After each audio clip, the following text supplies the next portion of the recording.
G'day chaps, welcome to my new Let's Play of Europa Universalis number 4. Let me pause all this stuff. So, I just thought to mix things up on the channel and show you what I've been playing recently. I'd load up a game that I started just a couple of days ago and show you what I'm doing. I'm playing as the Chinese. I am trying to change history and I want to become the first Asian empire, if you forget the Japanese in particular, to go and colonize and take over uncharted territories. I want to create a Chinese America in Australia. I want to go and colonize other lands. I just wanted to do something completely different, so I thought I'd show you. Now the thing is, there's quite a lot going on here. And I've got various allies and enemies. I've tried to, let's just make a decision about this. One of the big names within the bureaucrat faction has earned himself a reputation for cruelty since taking to regularly flogging a particular retainer of his, with whom he seems to have a particular dislike. While the bureaucrat is fully within his rights to punish his lessers, people generally feel that his treatment could benefit from a little moderation. He's setting an excellent example, gained 20 administrative power, and the bureaucrat faction gains 5 influence. Tell him to control himself, lose administrative power, gain 5 legitimacy. Bureaucrat faction gains -5 influence. Well, I've got 100% legitimacy, so I don't care about that. Administrative power is important because I'll show you just in a second. I have an area here that I took over. I stole it from a country, and if you take over a country without making it a core, without coring it, it gives you stability penalty. So here, overextension, and an overextension gives me national unrest plus 2.25, which is a lot. Stability cost modifier 22.5, which is also a lot. So it creates problems, and it leads to these guys, these groups of rebels, rebelling if you let that get to 100. So I'll come back to that. That's just a quick example of the decisions you have to make. I'm kind of assuming you've never played this before. I know it's unlikely. Most of you have either come here because of Elite Dangerous or Total War. Total War was a while ago, or some of the other games I've played over the last year or so.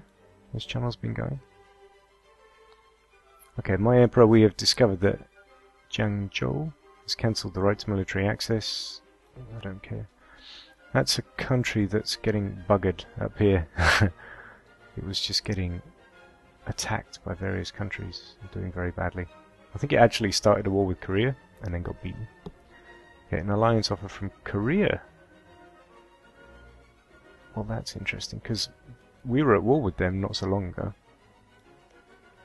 Let's have a look. What's our relationship like? Show opinions of Korea. Neighbours. Ming. Must we have a good opinion of them?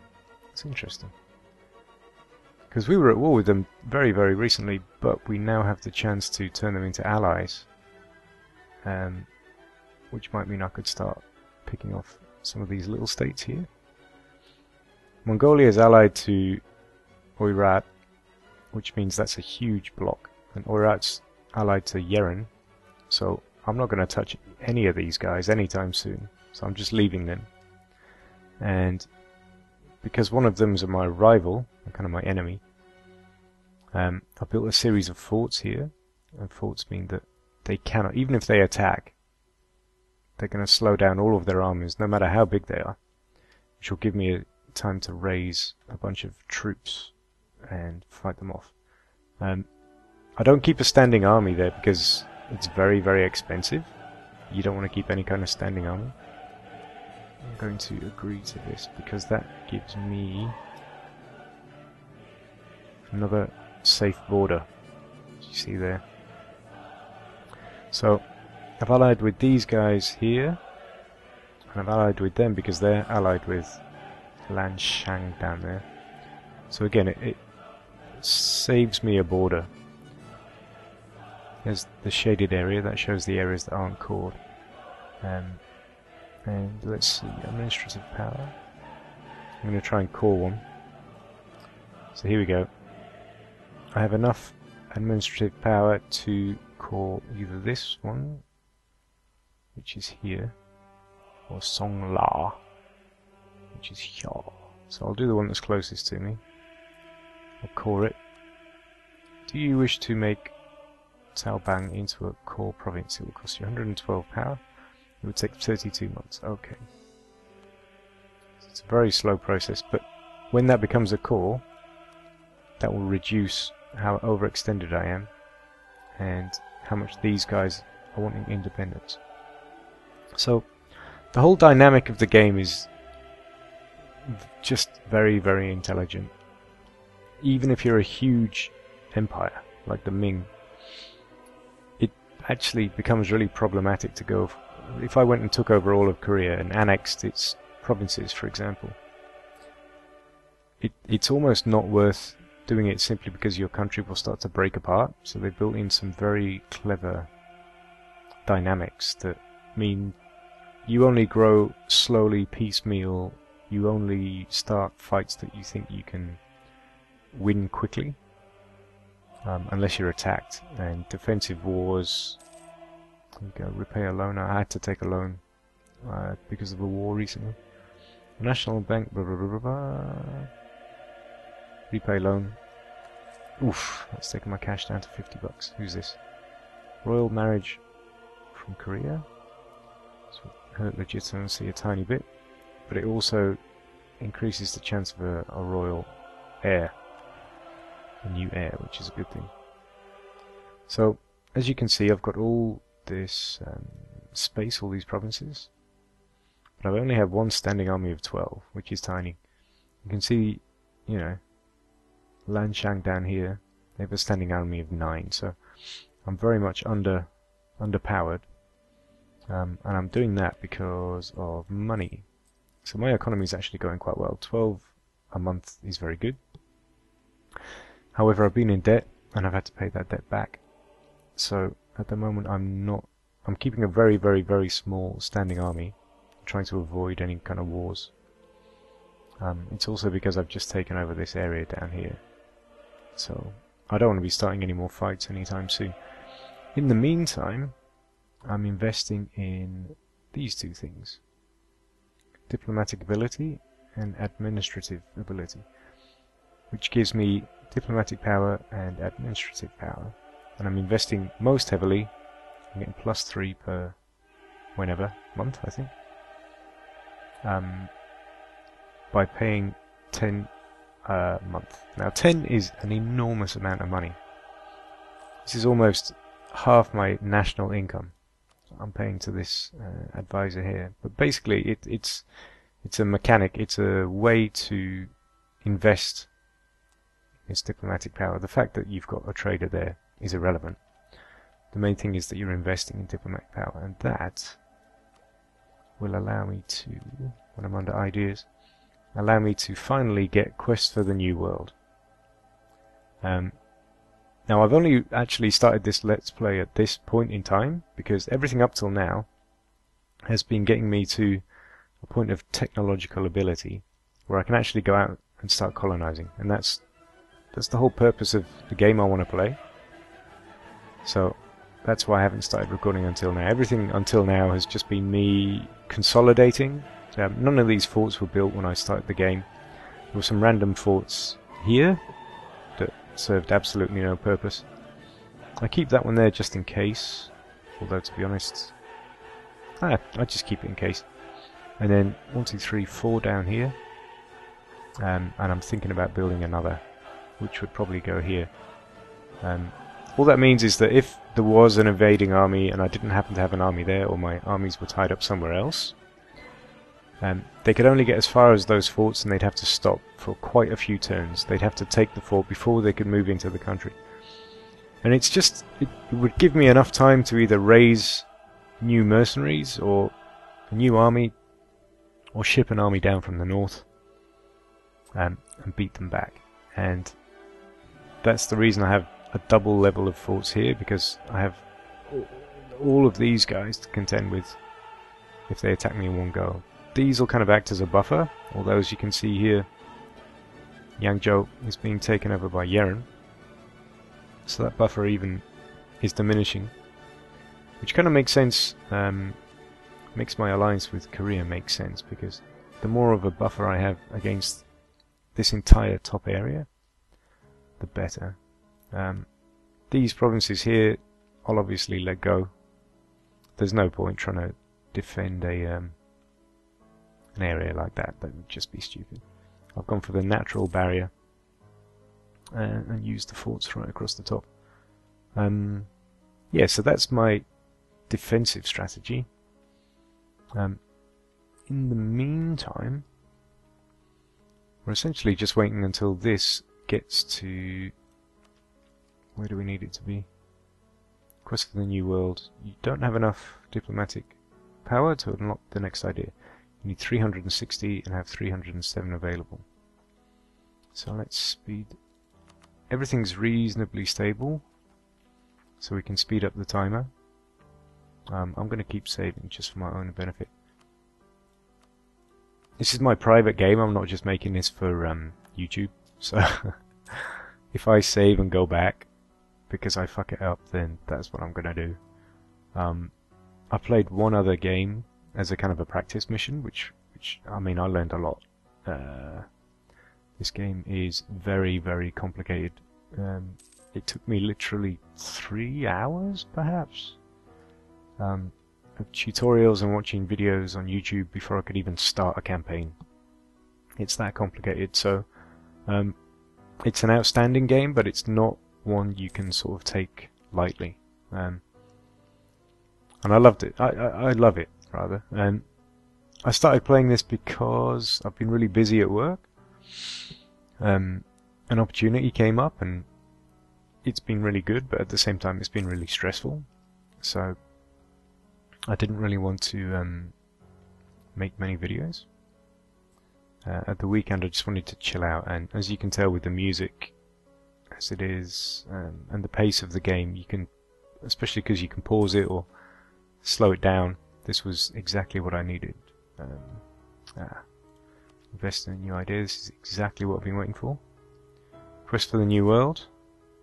Yes, we can take it. Now, what this lets us do is recruit explorers and conquistadors. And without them, we cannot colonize any of this down here. So, I need conquistadors, explorers on a ship. I'll send them down to find Australia, and then conquistadors can explore on land. I'm going to probably take over all of the Philippines and all of Taiwan here, and then I'll just continue down along these islands and eventually spread into there, and just keep a fairly small defensive army, but otherwise ignore the home. I want to play against history. I want to do something completely different. Let me just core another province here. This one's the cheapest. I'll take it, because the more you can get down. So there's going to be a rebellion here fairly soon. 2.5 years, 2.1 years. Yeah, not long. So I need to core these 4 provinces as soon as possible, and the cheapest, you may as well take the cheapest first, just to get it down more quickly. Because that's the way it is, it's very unlikely. I mean, I could handle them and spend military power, but if you do that, you end up never being able to get military technology. And if you can't improve your military technology, you end up, other nations just end up beating you, regardless of how many men you have, and it becomes a real pain in the ass. So it's actually better, often, to fight them. Okay. I just gotta find out. Give me a second. So, these guys at the top, Viet Dai Viet rather, I know where they're gonna rebel. They're gonna rebel in Dong Kin and Haiphong. What names? So that's these two provinces. I'm coring them. Haiphong and Dong. Yeah, so these two. One of them has a fort, so I can just leave that as is, but I need to maintain an army of at least 12 down here. And then when it gets closer to the time of the actual rebellion, when that gets to 90%, I'll hire a bunch of mercenaries and fight them off. For this one, Changsheng, I need to find out where that is. Changsheng. Let's have a look.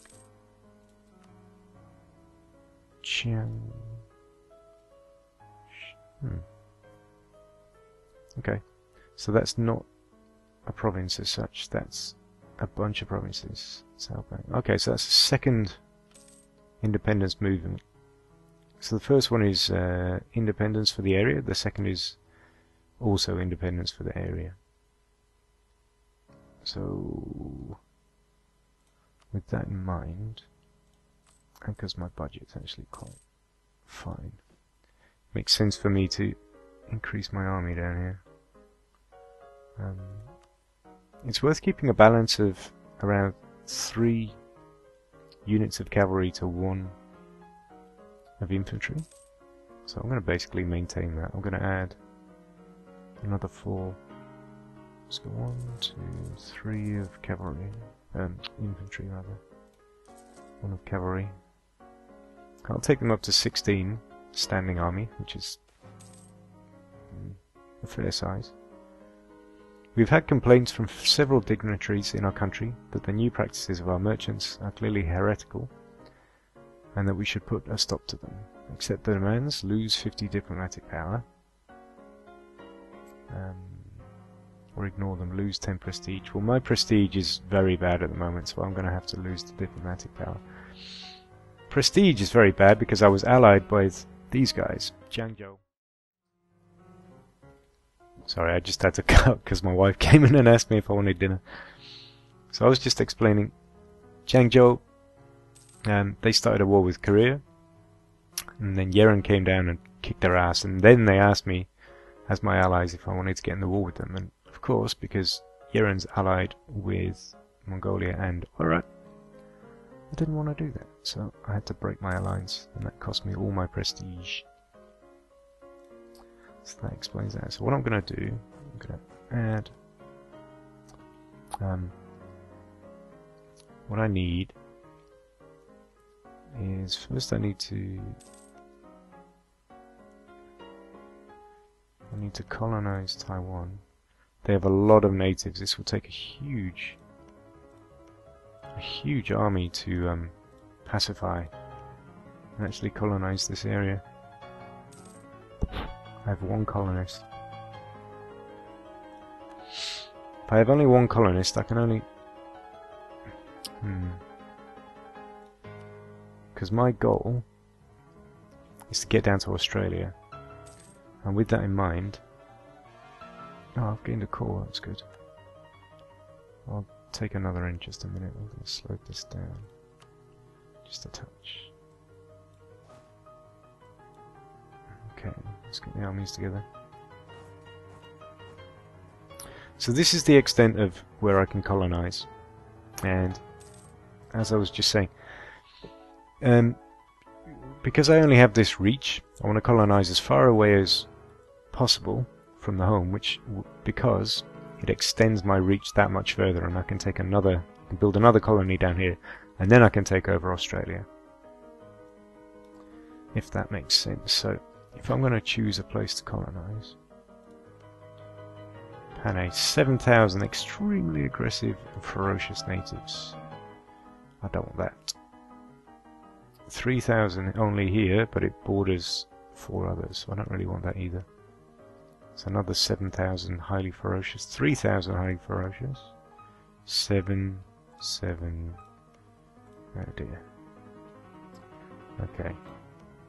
It's going to take an enormous standing army that will constantly have to fight, or you can go and murder the natives. If you murder the natives maybe 5 times and there are hardly any left, then you can just take it over. Oh, I can't take that, someone's already got it. I can't start a war with them. Interesting. I would say that this makes the most sense. Any island's going to make more sense, because if I'm here, I could just be constantly attacked by the natives here, so there's no point. That means I'm going to have to invest very, very heavily in this though. 10 per turn. I'm going to have to raise another army of 10? Station them over here just to build a colony, which is a huge amount of manpower. This would only take 5. I'm going to have to go for the easier one. Alright. How can I do this quickly? Okay, I'm going to cannibalize from my own army.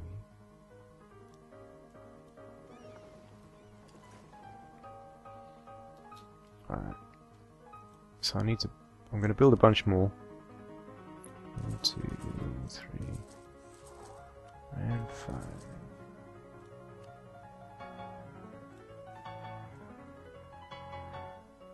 Yeah.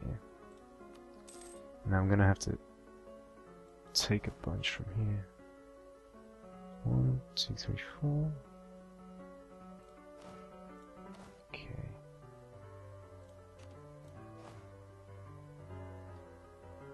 So I'm going to